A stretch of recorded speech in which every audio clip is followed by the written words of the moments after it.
So as I stated earlier, we're really working on keeping the ball low. And to do that with the wind and keep less spin off of it, you can't really compress the ball. So the first thing is going to be club selection.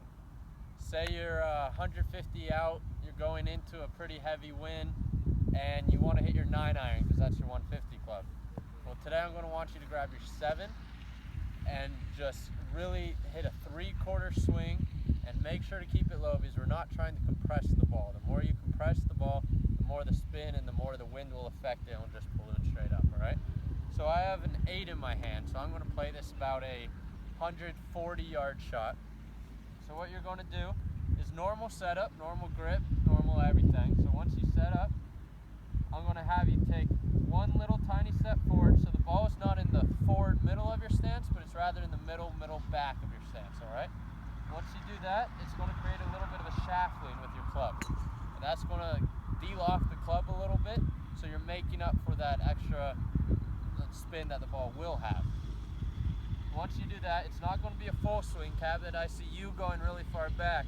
I want it to be a nice controlled little punch shot is the idea behind it, all right? So it's going to be 3/4 swing. Once you're up at the top, turn through and cut off your follow through as well. It's kind of an abbreviated follow through, all right? So here's a little example. That's about a 140 dead into the wind, all right? Let's do that one more time. What do you notice, Connor? What was one of the things I stated?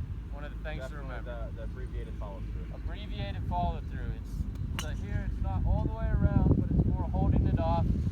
Kind of like Tiger and admiring a shot, right? Oh, Okay. yeah. Tiger Stinger. Colin, do you remember anything I said?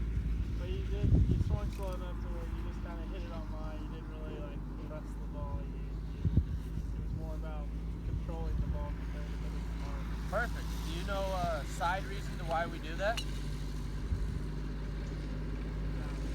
It's because the wind, at the moment it starts to turn going into the wind, it's just exaggerated. So if you hit a 5-yard cut, it's going to be a 15, 20-yard cut just because the wind exaggerates it more. And Cabot, one last thing that I said. Don't swing really long. Don't swing really long. Great observation. All right, one more example. So set up, move it a little further back in your stance, 3/4 swing and abbreviated follow through. All right, let's get you to try that. Go ahead and step up, gentlemen.